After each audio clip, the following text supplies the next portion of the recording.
Bonjour à tous, c'est Cyril de petitpotager.com. Je propose de faire une petite vidéo sur le site, cet outil en ligne qui s'appelle My Garden. Donc vous avez dans l'article du site le lien vers ce lien-là. Donc vous tapez ça dans le navigateur internet et on arrive à une page internet qui nous propose directement en français de faire notre jardin. Donc on clique sur créer notre pelouse. On va faire carré, hein, c'est très bien, et on peut indiquer donc les dimensions exactes de notre pelouse, de notre jardin. Donc une fois saisi, on crée notre pelouse. On voit donc on a la pelouse créée. Sur la partie gauche, on a tout ce qui est insertion d'éléments. Comme vous pouvez le constater, il y a énormément d'éléments que l'on peut insérer, donc c'est très pratique, c'est gratuit, je répète. Donc là on va insérer une petite maison, voilà, vue de dessus, une petite maison.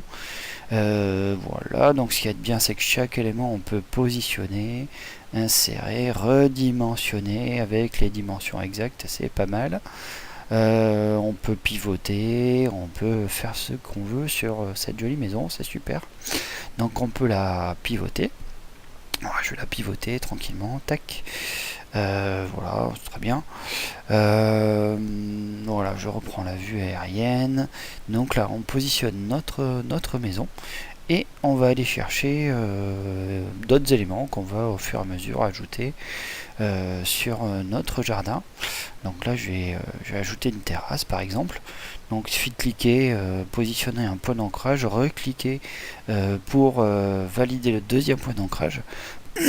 Pardon, et donc de recliquer pour les 4 points pour valider la surface exacte que l'on souhaite mettre à l'élément. Donc voilà, et puis après on le redimensionne comme on veut. Ça nous permet de vraiment être assez précis en fait sur ce qu'on veut mettre en place. C'est plutôt pas mal. Donc là je vais ajouter voilà, des petites choses pour vous montrer, hein. Un arbre voilà, qu'on peut dimensionner à la taille que l'on souhaite. On va mettre une petite piscine sur notre terrasse, très bien. Donc on clique là-dessus, on va aller positionner notre piscine sur la terrasse, pourquoi pas. Voilà, tac, ici impeccable. Donc toujours sur la partie gauche, c'est très simple, hein. Vous voyez, on ajoute différents éléments. On va ajouter un véhicule là, par exemple à côté de la maison, ça sera très bien, qu'on peut voilà, placer comme on veut, comme on a vu pour les précédents éléments. Ici on a donc d'autres trucs qu'on va essayer de mettre en place. Ce qui nous intéresse, c'est surtout ça, tous les éléments de culture. Donc là je vais mettre un bac de compost, notre composteur, qu'on va les positionner là par exemple, et on va les mettre notre petit bout de jardin par exemple là, qu'on va positionner là où on veut. Moi ça me permet de voir un petit peu la place que ça représente sur le jardin, et qu'est-ce qu'il est possible de faire d'un seul coup d'œil, de visualiser bien correctement dans l'intégralité de mon jardin, savoir où c'est que je peux le placer, où c'est que ça prend le plus de place, voir les éléments qui me poseraient problème, etc. Donc c'est plutôt vachement intéressant d'avoir un point de vue aérien sur la création ou une extension d'un potager, ce qui me concerne. Donc voilà, pour le fun, on va rajouter un petit parasol à côté de la piscine, c'est super.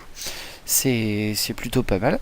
Donc on pourrait mettre des clôtures, etc. Mais voilà, on va s'arrêter là. Ce qui nous intéresse, c'est l'enregistrement de notre jardin. Donc on clique sur enregistrer et il va falloir qu'on s'identifie, qu'on s'enregistre. Donc il suffit d'indiquer une adresse mail et un mot de passe qui va nous permettre de sauvegarder notre jardin pour pouvoir y revenir plus tard, pour y faire des modifications ou pour faire ce qu'on veut. Donc nom d'utilisateur, c'est l'adresse email, le mot de passe, on met un mot de passe, on met j'accepte et on enregistre.